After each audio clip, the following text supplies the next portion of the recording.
India is celebrating its 78th Independence Day today. Prime Minister Narendra Modi delivered his 11th Independence Day speech from the ramparts of Red Fort this morning and emphasized that Viksit Bharat or Developed India 2047 is more than a slogan. It embodies a profound commitment to India's future. Reflecting on the nation's history, Modi highlighted the transformative power of collective resolve, comparing it to the freedom achieved by 40 crore people in the past. He also addressed the recent natural disasters, expressing deep sympathy for those affected and assuring support during these challenging times.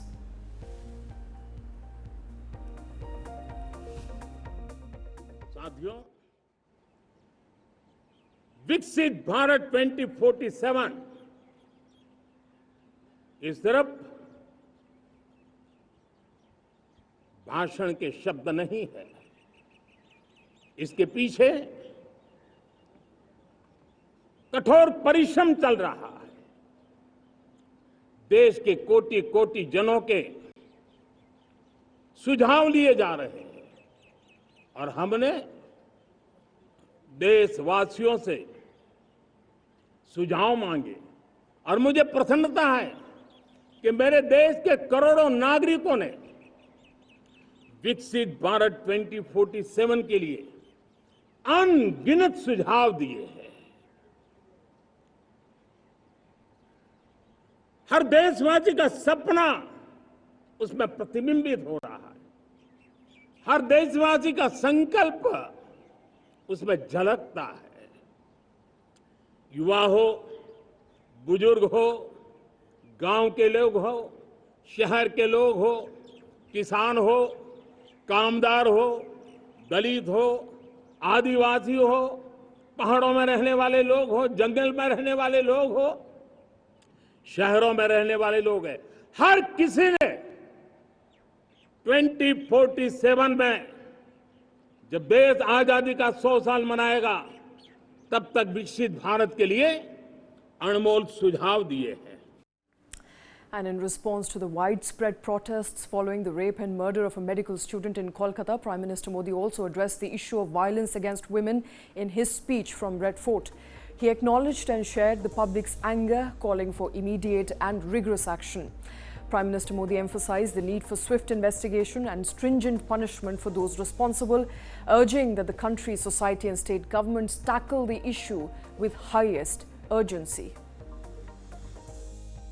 आज अनेक क्षेत्रों में, आज हमारे रक्षा क्षेत्र में देखिए, हमारा एयरफोर्स हो, हमारी आर्मी हो, हमारी नेवी हो, हमारा स्पेस सेक्टर हो, आज हमारी महिलाओं का हम दमखम देख रहे हैं देश के लिए।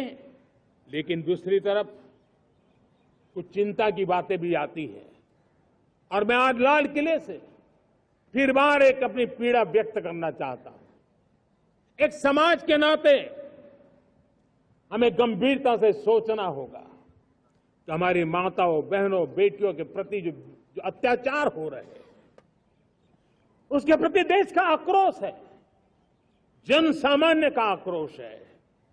इस आक्रोश को मैं महसूस कर रहा हूं।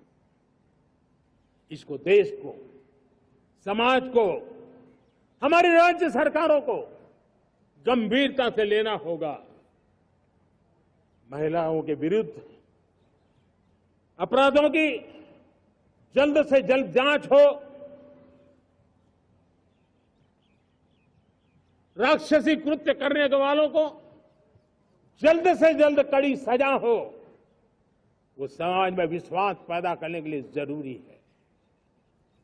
मैं ये भी बताना चाहूंगा कि जब बलात्कार की या महिलाओं पर अत्याचार की घटनाएं घटती हैं तो उसकी बहुत चर्चा होती है, बहुत प्रचार होता है, मीडिया में छाया रहता है। लेकिन जब ऐसे राक्षसी मनोवृत्ति व्यक्ति को सजा होती है तो वो खबरों में कहीं नजर नहीं आती है, कोने में कहीं पड़ा रहता है।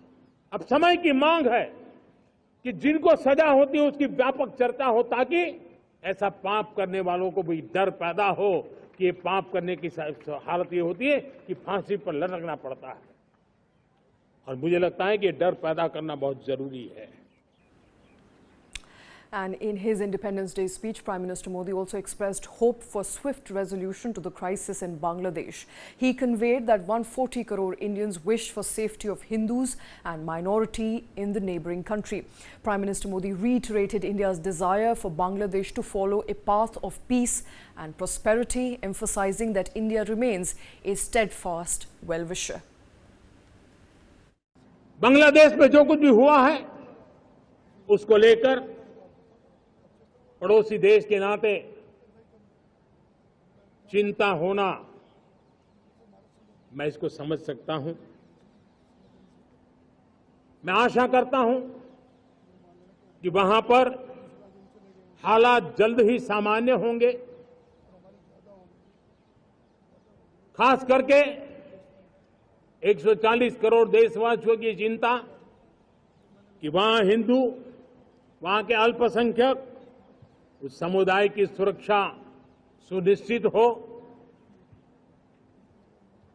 भारत हमेशा चाहता है